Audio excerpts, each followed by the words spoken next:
Nuella attended her own very funeral. How lucky, eh? Now, what happened? Hey guys, this is true life story. I know because I'm an actor, most people would think it's fiction. It's not fiction, it's true life. Nuella is from Burundi. She was once married and had 5 kids with her late husband. When he died, things became very tough for Nuella. She started looking for a way to go abroad.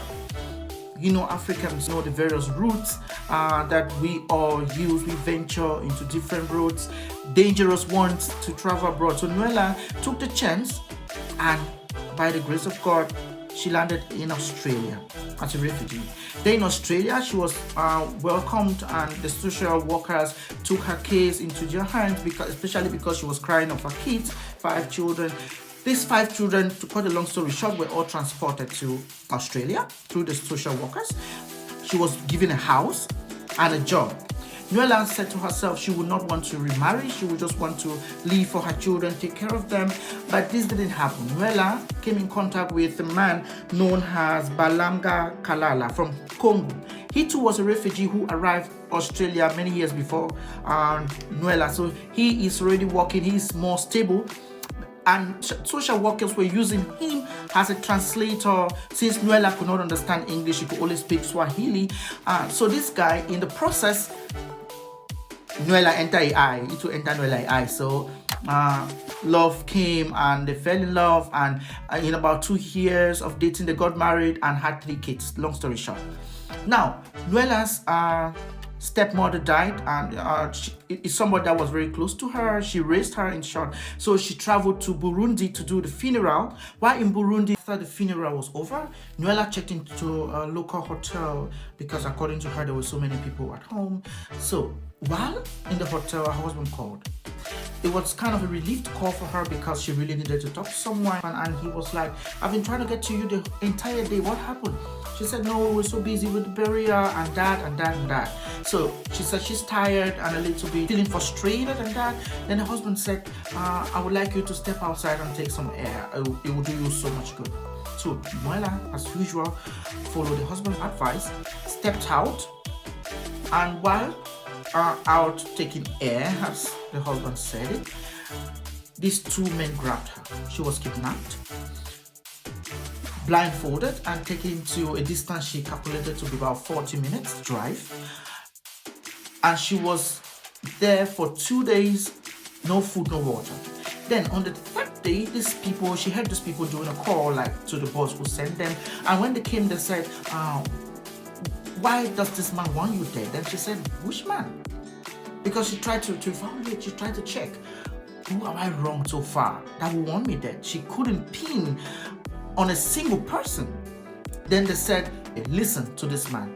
Then they called and put the phone up out of speaker, and Nuella went unconscious, hearing who was on the phone, who wanted her dead. Guess what? It was her beloved husband. Scanned her brain with the speed of light, trying to think, what did I do to this man called my husband, with whom I shared 3 children?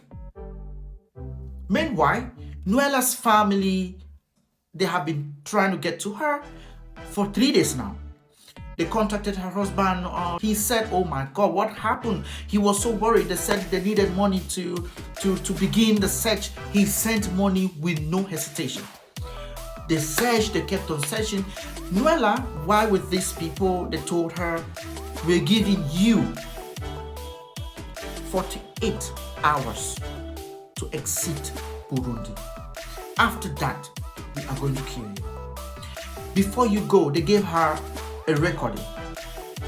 All the calls and messages back and forth with her husband were in this scene registered, and they told her, please make use of it. Your husband is evil. We are also evil people, but we cannot let people harm our own.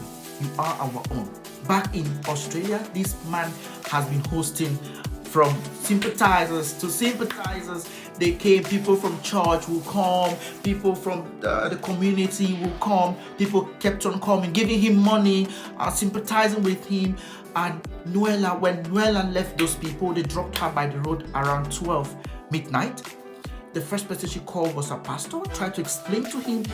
In the beginning, he had doubts. Then later on, believed, because they said, you're dead. We are attending your funeral here at your home with your kids and husband. So she said, please do not tell anybody. I'm on my way to the airport. I've been given 48 hours to leave this country, or else I will be killed. So try to pick me up. That's how the pastor picked her up. Went to her house. There were multitudes of people there. Everybody loved her.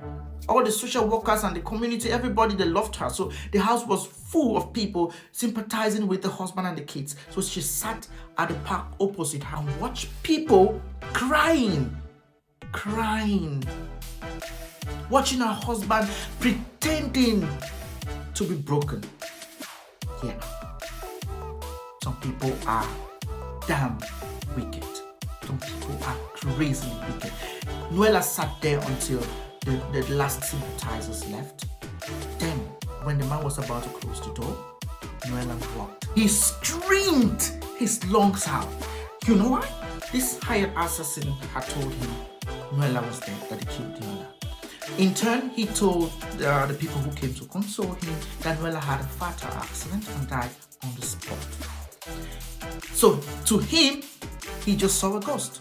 He screamed. And people rushed back, those that were close by rushed back, and everybody was shouting, and Noella said, I am not dead. I did not die. He wanted me dead, but I did not. He said, me? How would I even do that? I am in Australia, you are in the... Got a long story short, people called the police. When the police came, Noella handed to them the recorder, the messages, voice messages, text messages, and everything, and he was instantly arrested. Some people still did not believe. People were like, are you sure? Because they were lovely people, lovely couples. Neighbors will be like, oh my God, are you sure, Noella? Are you sure somebody's not trying to bring you down, your marriage down? Noella said, nobody's trying to bring my marriage down. I got married to a murderer. After several attempts, to cut a long story short, because he kept on denying, until at the end, he confessed that he's sorry, he did not know what came over him, and like most evil people, all Satan, you know the story. Noella said, I cannot forgive you.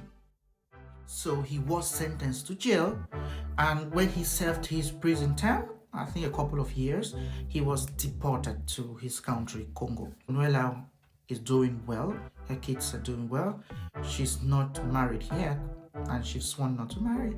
Who knows? Women, I just hope she stays lucky.